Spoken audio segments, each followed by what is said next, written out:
दोस्तों नमस्कार। मैं अवधेश कुमार अध्यांता सेवा ट्रस्ट का अध्यक्ष आज आपके समक्ष जो विषय पेश करूंगा वो है हिंदू नववर्ष, पौराणिकता, वैज्ञानिकता, ऐतिहासिकता व प्राकृतिक यानी कुदरती आधार पर महत्वपूर्ण व सार्थक क्यों है। 2022 में हिंदू नववर्ष कब मनाया जाएगा, यानी कि अभी बहुत जल्द 2 अप्रैल दिन शनिवार चैत्र शुक्ल पक्ष की प्रतिपद से हिंदू नववर्ष विक्रम संवत 2079 प्रारंभ होगा।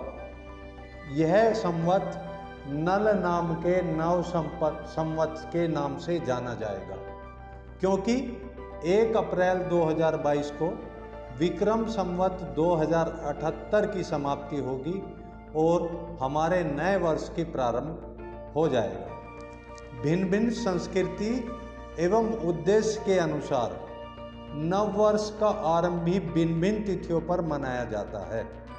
जैसे ईसाई संस्कृति के अनुसार नव वर्ष 1 जनवरी को मनाया जाता है। आर्थिक वर्ष 1 अप्रैल को आरंभ होता है। उसी तरह नव वर्ष चैत्र शुक्ल पक्ष की प्रतिपद से आरंभ होता है। हमें अपने देश भारतवर्ष की संस्कृति, सभ्यता व धार्मिक मान्यताओं और प्राकृतिक परिवर्तन के अनुसार जो अति उत्तम है, चैत्र शुक्ल प्रतिपद इस दिन नववर्ष मनाना चाहिए तथा अपने आने वाली पीढ़ियों और सभी परिचितों तथा सभी लोगों को जो सनातन धर्म में हैं या सनातन धर्म को छोड़कर किसी और धर्म को भी अपना चुके हैं, उनको भी हिंदू नववर्ष के महत्व को बताना चाहिए, उनको समझाना चाहिए तथा खुद भी इसको समझना चाहिए। सृष्टि के निर्माण का दिन भी इसको कहा गया है। शास्त्रों के अनुसार ब्रह्मदेव ने इसी दिन सृष्टि की रचना की तथा उसमें कुछ उत्पत्ति व परिवर्तन करके उसे अधिक सुंदर व परिपूर्ण बनाया। यह दिन चैत्र प्रतिपद बसंत नवरात्रि का प्रथम दिन भी होता है। चैत्र मास में चारों तरफ पुष्प खिलते हैं।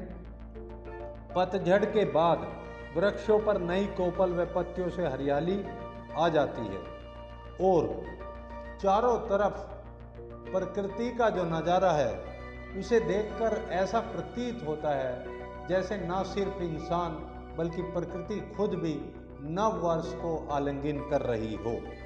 और आम के बगीचों में जो आम के फूल हैं यानी फल आने से पहले जो बोर होता है वो आ जाता है। और जब हम उस तरफ भ्रमण करने के लिए निकलते हैं तो आपने दोस्तों देखा होगा चारों तरफ कोयल की बड़ी ही मधुर व प्रिय आवाज़ हमें सुनने को मिलती है। हिंदू नववर्ष के कई तार्किक तर्क हैं। जैसे चैत्र प्रतिपद के दिन महाराज विक्रमादित्य द्वारा विक्रमी संवत की शुरुआत, भगवान झूलेलाल का जन्मदिन, नवरात्रि प्रारंभ, गुड़ी पड़वा जो कि महाराष्ट्र में बहुत ही धूमधाम से मनाया जाता है, उगादि तथा ब्रह्मा जी द्वारा सृष्टि की रचना आदि इसके तार्किक तथ्य हैं। इसके संबंध में भी बताया जाता है और ये सब शास्त्रों में भी उल्लेखित है। ऐतिहासिक महत्व, भारतवर्ष में जो हिंदू नववर्ष मनाया जाता है इसके बहुत सारे ऐतिहासिक महत्व हैं। जैसे प्रभु श्री राम जी का राज्याभिषेक भी इसी दिन हुआ था। शक्ति व भक्ति के 9 दिन अर्थात दुर्गा देवी की पूजा के जो नवरात्रे प्रारंभ होता है ये उसका पहला दिन है। सिखों के द्वितीय गुरु श्री अंगद देव जी का जन्मदिन भी इसी दिन हुआ था। स्वामी दयानंद सरस्वती जी ने भी इसी दिन आर्य समाज की स्थापना की थी और धर्मराज युधिष्ठिर का राज अभिषेक भी इसी दिन हुआ था। ये कुछ ऐसे ऐतिहासिक महत्व हैं जो हमारे हिंदू नव वर्ष को 4 चांद लगाते हैं। प्राकृतिक महत्व। हिंदू नव वर्ष मनाने का एक बहुत बड़ा प्राकृतिक महत्व है, क्योंकि जो नव वर्ष हम मनाते हैं जनवरी में, उस टाइम प्रकृति बिल्कुल सुस्त अवस्था में होती है। पहाड़ों पर घनी बर्फ पड़ी होती है और मैदानी भागों में भी शीत लहर चलती है, शुष्क हवाएं चलती हैं।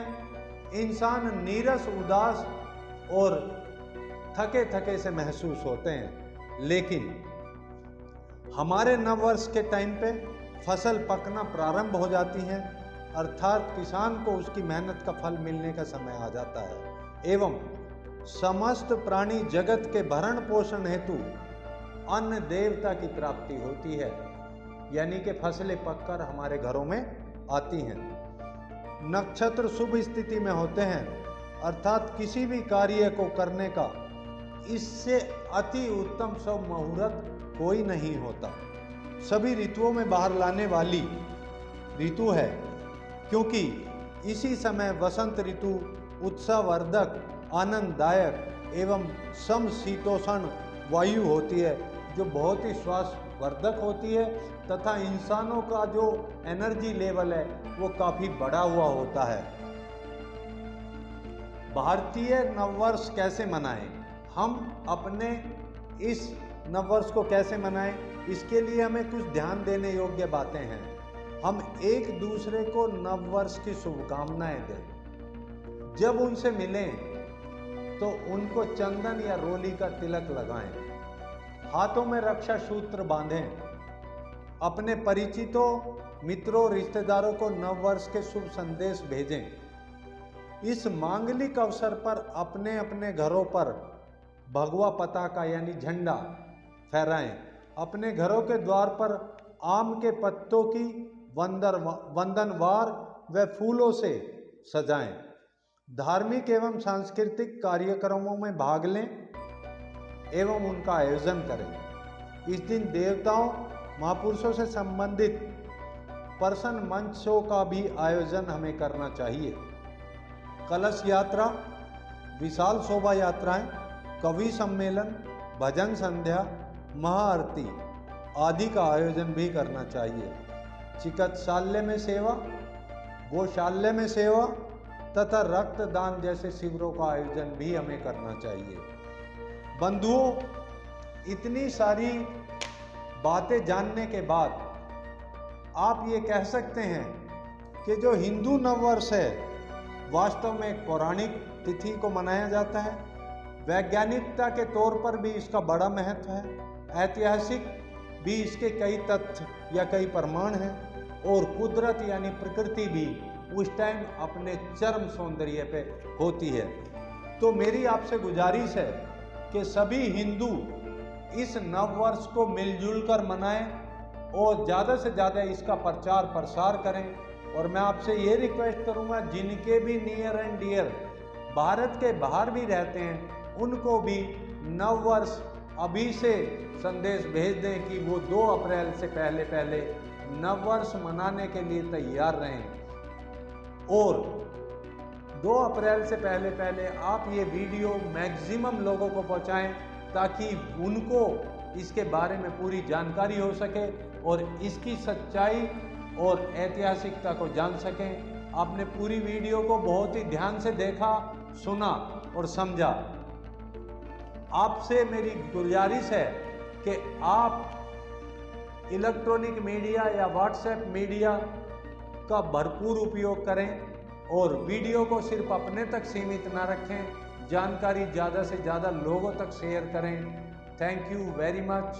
अगर अभी तक आपने हमारे चैनल को सब्सक्राइब नहीं किया है तो भविष्य में इसी तरह की अच्छी जानकारियाँ लेने हेतु चैनल को सब्सक्राइब करें, बेल आइकॉन को प्रेस कर लें, ताकि वीडियो आने पर आपको नोटिफिकेशन मिल जाए। धन्यवाद। जय हिंद, जय भारत, जय ज्ञानता, जय हिंद।